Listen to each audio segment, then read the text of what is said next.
bisa kita mulai Pak ya.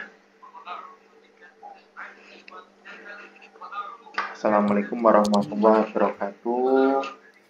Kembali bersama saya Rizky, praktisi ekspor, pemerhati ekspor, entusias ekspor. Ingin berbagi dengan rekan semua terkait dunia ekspor. Saat ini telah bergabung bersama kita Bapak Novi. Beliau adalah produsen minuman lemon berkemasan dari Jawa Tengah.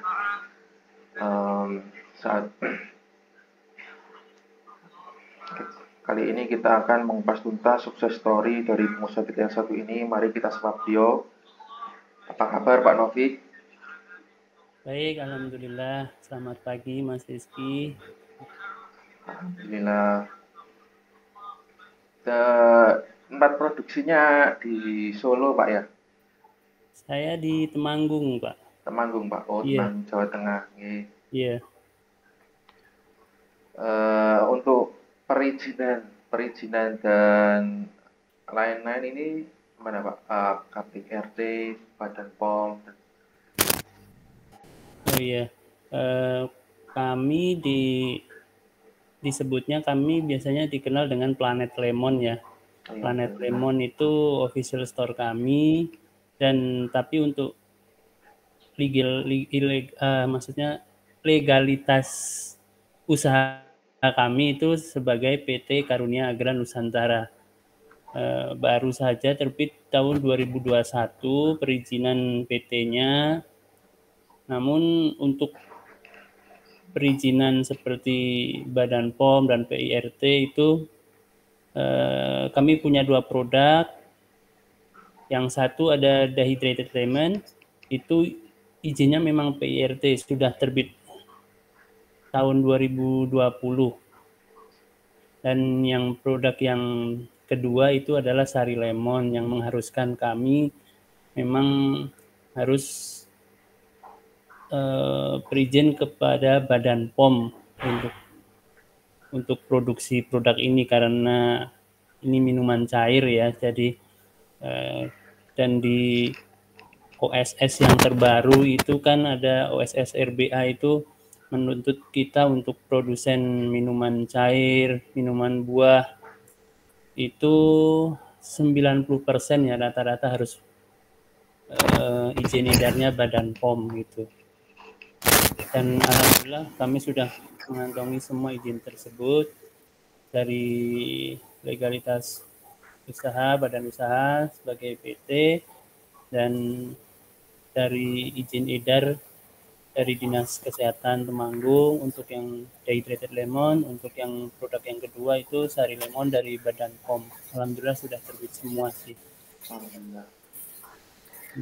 Boleh diceritakan Pak bagaimana dulu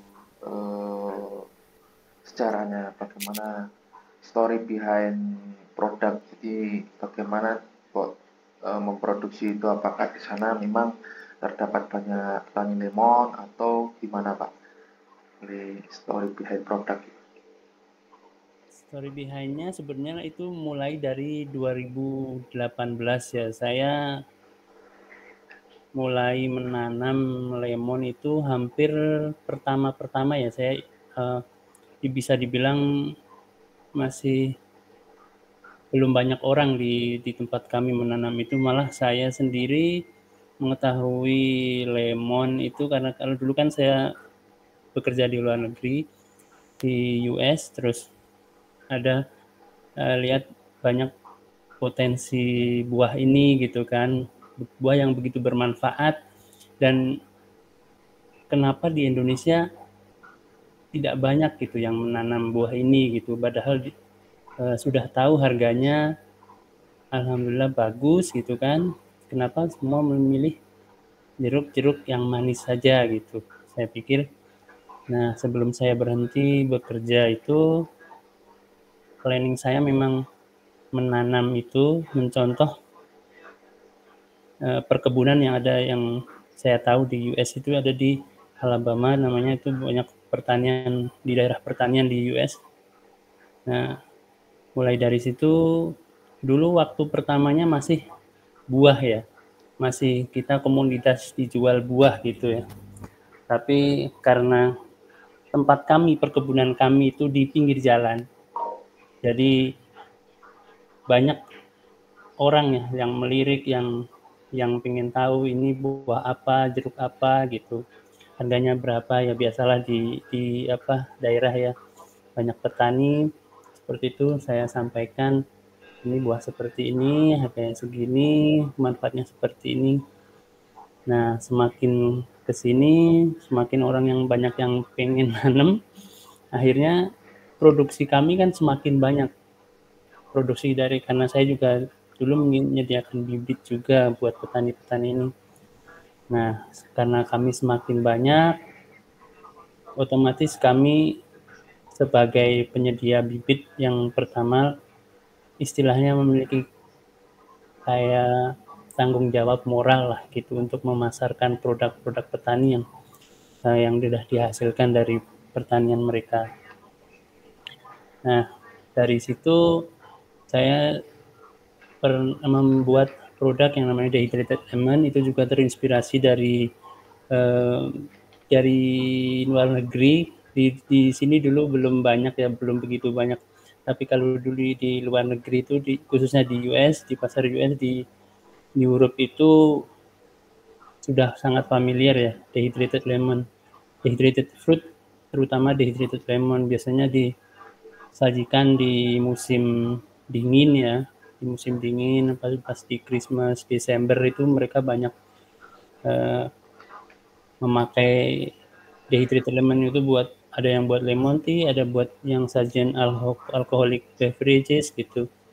Nah, karena saya terpikir dari sana, makanya saya mencari tahu bagaimana caranya membuat produk seperti itu, dan utamanya mengenalkan, mengedukasi pasar dulu ya, mengedukasi pasar bahwa ini tuh eh, produk yang sebenarnya sudah familiar di dunia luar, di luar negeri gitu, tapi di sini baru memang, dan manfaatnya seperti seperti ini. Saya ibaratnya seperti kayak teh gitu, seperti kayak teh nanti dicampurkan di teh hangat jadi lemon tea ya, seperti itulah awal mula membuka pasar gitu. Dan ternyata semakin saya belajar, ternyata saya tidak sendiri kan, dari beberapa daerah juga ternyata eh, sudah tahu, mungkin karena sekarang perkembangan di dunia informasi ya, di YouTube, di Pinterest, Instagram dan segala macam, dan udah nggak ada, ibaratnya udah nggak ada boundaries, dari luar negeri kita bisa lihat negeri lah, mereka juga terinspirasi mungkin dari luar negeri, mereka juga membuat produk-produk seperti punya kami. Nah, setelah itu karena pasar ini masih di lokal itu masih belum familiar, makanya kami memang push untuk dijual di luar gitu. Baik. Seperti itu, Mas. Untuk Pak, terkait produksi di awal dulu berapa, terus sekarang sampai mencapai produksi berapa gitu Pak? Produksi untuk yang dehydrated lemon itu belum bisa begitu banyak ya memang, karena kami produksi itu menggunakan dehydrator, jadi semua pakai mesin, tidak mengandalkan cahaya matahari gitu ya. Alasannya karena lebih higienis, terus karena kami juga memproduksi ini pengen menjual barang yang bermanfaat gitu. Jadinya eh, kami memilih mesin karena biar suhunya bisa diatur untuk mempertahankan kualitas, mempertahankan apa aroma, kehigienisan, terus vitamin C dan segala macam, karena lemon kan banyak memang dikenal karena banyak vitamin C ya. Otomatis kalau di ruangan, di luar ruangan, dijemur, istilahnya dijemur, itu kan dari kehigienisan itu juga tidak bisa dimaksimalkan, dan suhu pun tidak bisa menentu gitu. Jadi karena pakai mesin inilah produksi itu bisa belum belum begitu banyak, karena mesinnya memang dayanya sangat tinggi ya, daya dehydrator itu hampir semua mesin dengan pemanas itu kan membutuhkan daya yang besar. Sedangkan di tempat kami, di produksi kami itu ada beberapa mesin, ada mesin yang mesin peras, mesin pasteurisasi dan segala macam. Makanya produksinya belum begitu banyak. Itu paling misalnya itu kalau dulu awal-awal masih pakai dehydrator kecil, sekarang pakai mesin yang lebih besar gitu. Bisa lah 10 kilo gitu. Itu udah karena 10 kilo itu sudah termasuk banyak ya. Karena satu batch produksi itu memakan waktu 22 jam. Jadi karena memang kami mengutamakan kualitas, tapi memang kami menggunakan suhu rendah untuk mempertahankan vitamin C tersebut. Seperti itu Mas Rizky. Untuk pemasaran sudah menggunakan apa aja Pak? Kayak medsos atau mungkin terus kemudian apakah ini sudah ada yang masuk ke negara mana gitu Pak? Masih lokal atau seperti apa? Websitenya kemarin, oh iya website yang, oh iya, ya itu. Gimana Pak? Untuk pemasaran kita memang memaksimalkan online ya dengan digitalisasi pemasaran yang memang luar biasa. Itu kita memaksimalkan itu, tetapi kami tidak sendiri karena kami dibantu juga dengan beberapa teman reseller. Alhamdulillah banyak yang bergabung join reseller dan memanfaatkan seperti Facebook, Instagram, terutama WhatsApp ya, di grup-grup WhatsApp itu kan memang uh, lebih lebih private dan lebih lebih mengena ya. Ini niche marketnya itu jadi lebih mudah gitu ya, terutama di WhatsApp sih seperti itu. Untuk diaspora Pak, diaspora itu kan biasanya Bapak dulu pernah kerja di luar negeri. Nah, diaspora untuk memanfaatkan mereka itu, saya pemasaran dari mereka mungkin kan ada diaspora yang kemudian membuka toko di luar negeri kayak gitu. Nah, itu mungkin perlu apakah itu sangat membantu atau seperti apa Pak? Betul. Eh, karena kami ya di Kabupaten Temanggung, alhamdulillah eh, fasilitas dari Pemda ya, dari Dinkop, Dinkopdap dan dari Kadin Jateng juga kami ikut pendampingan dari beliau-beliaunya itu. Jadi kami dikenalkan dengan beberapa agregator juga dari luar negeri, maksudnya diaspora ya. Diaspora ada yang dari Malaysia, dari Singapura, dari Belgia gitu.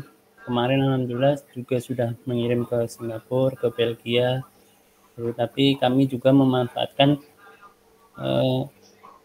B2B ya, istilahnya B2B, dari perusahaan ke perusahaan dari di luar negeri menggunakan website ya. Jadi website maksudnya website ekspor impor, kami ngambil data dari sana, kami hubungi ya dari awal lah, mulai dari pasti Mas Rizky juga sudah mengetahui ya, dari sebagai dari trader, website-website apa saja gitu. Nanti kita cari buyer listnya dari email, mulai dari email, nanti teman telepon dihubungi, nyebar email, blast email, seperti itulah. Untuk pameran Mas, pameran-pameran lokal maupun di luar negeri yang sudah diikuti mungkin di mana saja Pak? Karena tiap Oktober kan di SBSD biasanya ada Trade Expo Indonesia. Nah, itu buyer-buyer luar banyak sekali yang datang ke sana. Apakah expo mana aja yang sudah pernah diikuti? Untuk di Expo yang terakhir itu di Belgia sama Singapura ya, di Belgia sama Singapura. Untuk yang di Jakarta, yang di Tangerang ya, yang apa Mas Rizky SBSD. maksudnya. Ya itu kemarin belum sempat bisa ikut karena banyak sedang banyak apa agenda, dan waktu yang kemarin, tahun kemarin itu PT kami masih masih belum ini ya, belum ready lah gitu. Jadi untuk segala macamnya belum bisa ke sana, dan Untuk pameran-pameran kalau di lokal sudah beberapa ya, banyak di Semarang, di Jogja, di Temanggung, di pameran UKM itu sebagian besar memang kami sering mengikutinya untuk mengenalkan produk seperti yang saya sampaikan tadi, mengedukasi pasar. Untuk pasar yang seperti ini, pasar baru kan memang harus lebih giat gitu ya. Kalau untuk yang produk yang kedua itu kan sudah familiar ya. Untuk yang sari lemon itu termasuk best seller kami sebenarnya, karena untuk di lokal itu memang orang banyak sudah tahu gitu. Jadi memang kami fokuskan saat ini untuk fokuskan di sari lemonnya gitu, karena mengingat produksinya semakin banyak, produksi petani semakin banyak, jadi sebisa mungkin kami untuk menyerap hasil panen petani itu memang lebih cepat dengan produk yang sari lemon gitu ya, daripada yang dehydrated. Karena dehydrated itu memang pasarnya tertentu gitu, dan lebih lebih ke orang luar ya, lebih ke ekspor gitu. Apakah melayani maklon, Pak? Itu titik produksi gitu, Pak.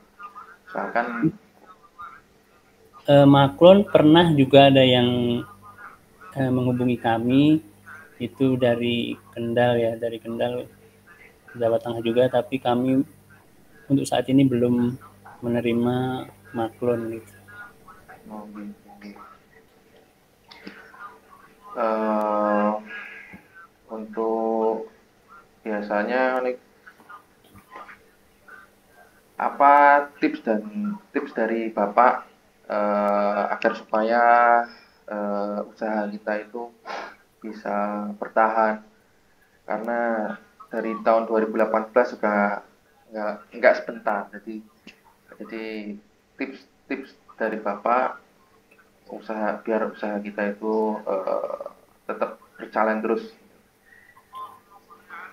Tipsnya mungkin sabar ya. Yang pertama itu sabar, dan tetap berusaha. Satu, sabar, tetap berusaha dengan cara gabung dengan komunitas-komunitas, mendekat kepada seperti di Binpopdak, di Kadin itu kan beliau-beliaunya biasanya punya informasi, punya apa ya, channel-channel yang membuat kita bisa lebih meluaskan penjualan gitu, dan selalu belajar dalam artian belajar meningkatkan mutu produk, belajar marketing gitu ya, apa yang lagi sedang apa hit, cara-caranya seperti apa gitu. Dan menentukan, kalau teman-teman yang misalnya belum mulai usaha, yang menentukan usaha yang kira-kira kedepannya itu tetap dibutuhkan gitu ya. Kalau yang sudah berjalan ya, terus itu berkembang dengan eh, ikut di komunitas-komunitas, sehingga kita tidak terpaku dari pandangan kita ya, dari apa yang kita tahu saja. Kan kadang kita itu sebagai manusia terbatas ya, maksudnya walaupun channel informasi sudah banyak, tapi mungkin dari sisi kita baik, bagusnya seperti ini, tapi belum tentu disukai konsumen. Jadi riset pasar itu memang sangat dibutuhkan ya. Seperti itu menurut saya sih, riset pasar, sabar, terutama sabar, terus bergabung dengan komunitas-komunitas, terus riset hal yang belum mulai, riset pasar itu yang utama dulu. Nanti tahu Oktober ini Mas ya, Insya Allah akan ada Trade Expo Indonesia di mana, Tangerang, Jangan. SPSD ya. Ya, Insya Allah nanti saya dan rekan-rekan juga akan membawa Insya Allah bersama. Jadi joinan booth gitu, ada yang joinan booth, ada yang sendiri seperti itu.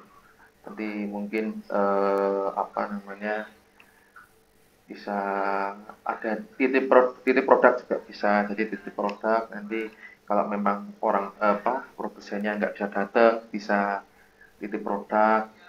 Nanti teman-teman di sana yang membantu mempromosikan. Jadi tinggal kirim company profile, katalog sama kartu nama, sampel. Nah, seperti itu. Jadi nanti teman-teman di sana sebagai yang membantu promosikan ke buyer seperti itu.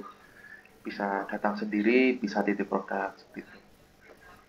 Oke, insya Allah bisa dikomunikasikan lebih lanjut Mas, ya. Untuk itu. Baik Mas, terima kasih atas waktu yang telah diberikan, cukup banyak ilmu yang telah Pak Novi berikan kepada kita semua. Insya Allah semoga lancar usahanya, sukses selalu. Terima kasih. Assalamualaikum warahmatullahi wabarakatuh. Waalaikumsalam warahmatullahi wabarakatuh.